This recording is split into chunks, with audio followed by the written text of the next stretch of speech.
Build muscle, lose fat. Pick one. Well, what if I want to do both at the same time? Known as body recomposition, many people believe this is impossible or only reserved for a small percentage of people. But that's not entirely true. Most people definitely can build muscle and lose fat at the same time. In fact, it happened all the time in research and not just in beginners. This study found positive body recomposition in pro football players already squatting over 382 pounds and benching over 289 pounds.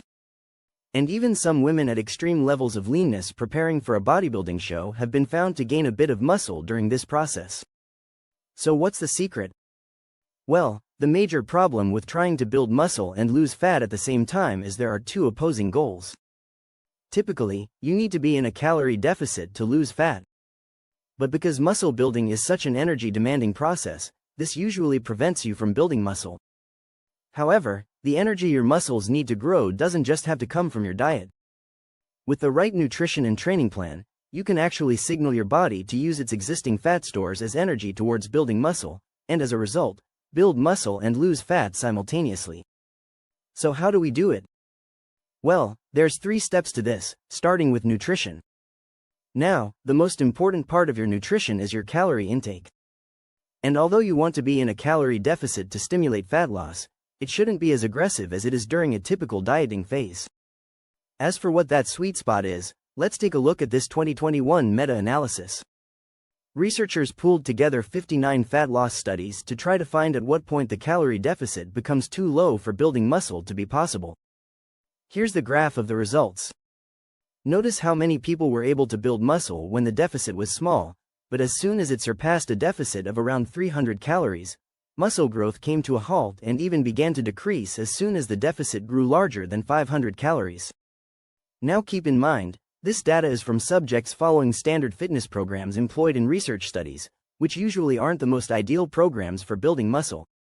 So with the optimized training plan I'll show you later on in this video, it's very possible you'll still be able to build muscle even in a 500 calorie deficit and beyond. However, based on this data, if you want to maximize your odds of being able to recomp, it's likely that a slight deficit of around 200 to 300 calories is best. And if you do want some help calculating this, you can head over to builtwithscience.com/calculator. Okay, so we have calories figured out, but what seems to be just as important is your protein intake. You see, a calorie deficit reduces your rates of muscle protein synthesis, so less of the protein you eat will be used as a building block for building muscle. Eat too little protein and your body will start to look for it elsewhere, such as your existing muscle mass. As for how much to eat to counteract this, let's take a look at 3 studies. Each of them had subjects eat in the calorie deficit, but assigned them to either a low or high daily protein intake of different amounts. Every single study found superior muscle growth in the high protein group, and since subjects were still in a calorie deficit, they managed to lose fat at the same time. Now, unfortunately, we don't yet have a study that compares protein intakes that are both relatively high during a calorie deficit, such as 0.8 versus 1.2 grams per pound of body weight. However, I think it's pretty safe to say that you'll be pretty much close to maximizing your growth at about 0.8 grams per pound. If you really want to be on the safe side, bump it up to 1 gram per pound. So the next step is to pair your nutrition plan with a training plan designed to force your muscles to grow, and there's a few relevant studies that can help us determine what the best approach might be. One of them is a study published just last year, where researchers took 130 subjects with at least 6 months training experience and compared the effects of having them train with heavy weights versus lighter weights while in a calorie deficit. Common belief is that lighter weights for high reps is better for fat loss, whereas heavier weights for less reps is best for building muscle. But in this case, both approaches resulted in a similar amount of fat loss as well as a little bit of muscle gain. But this does heavily depend on one factor: effort. And this is honestly where I believe most of you guys are falling short. You see, in order to maximize growth, you need to take each of your sets at least within 3 reps short of failure. And in fact, based on the new preprint study, it might be advantageous to take each set even closer to failure than this. Thing is, most people don't train anywhere close to hard enough to reach this. No, you got more. Come on, you have at least 3 more.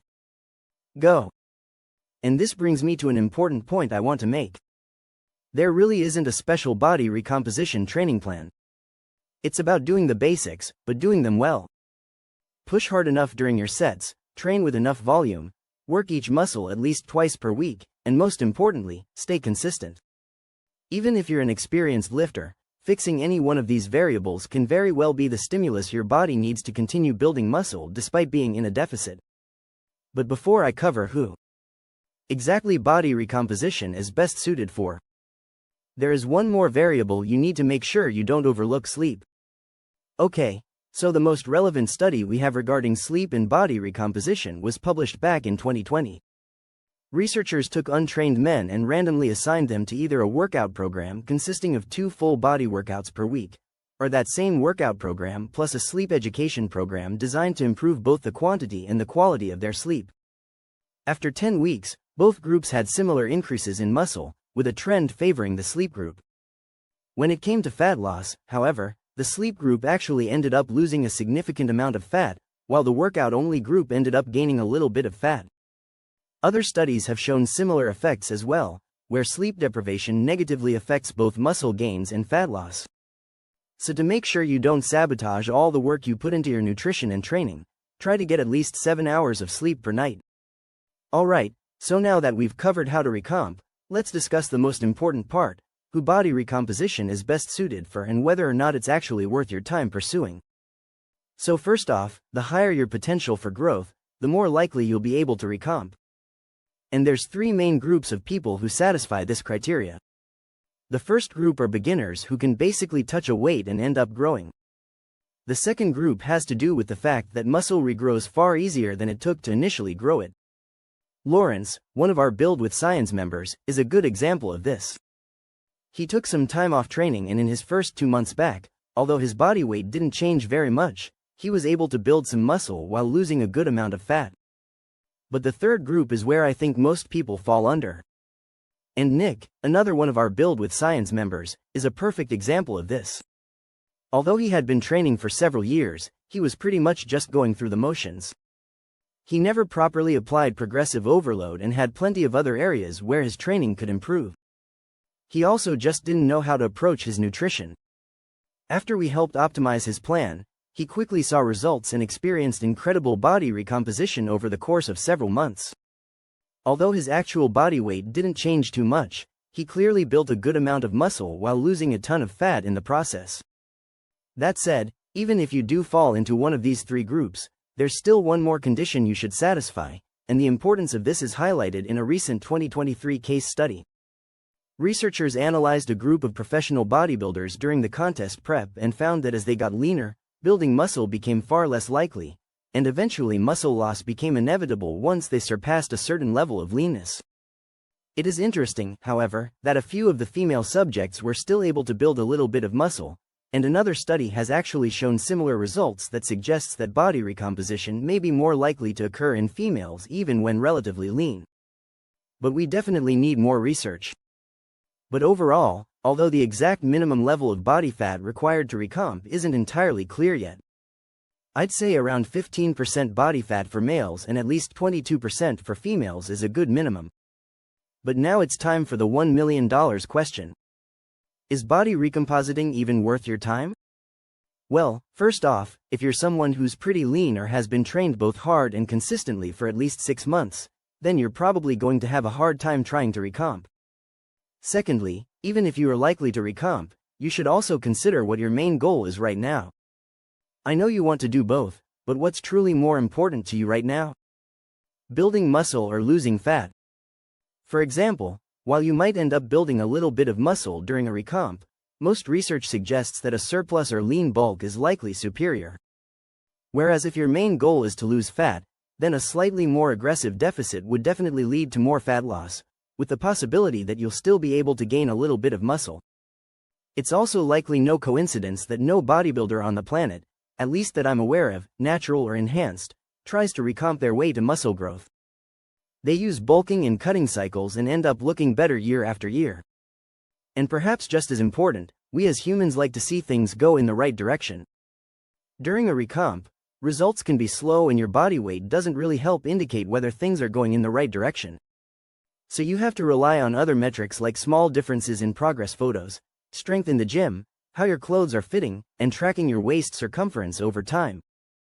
Without proper guidance, this can be a lot more difficult to navigate than a traditional bulker cut, where the scale and quicker body changes can lead the way. That said, I do think for some people it is worth a shot, and at the very least, it's helpful to be mindful of when dieting in the event that your weight is stuck and you think you're not making progress, but you're really just building muscle and losing fat simultaneously. And as a recap, here's who it's best suited for. Here's how to execute it, and here's what to expect and how long it typically lasts. And if you need some help optimizing your plan, then head to buildtoolscience.com and take our 30-second quiz to find the best step-by-step training and nutrition plan for you and your body. I highly recommend that you give this video a watch next for some new science-based training techniques you can start applying today to speed up growth. Thanks for watching. I'll see you next time.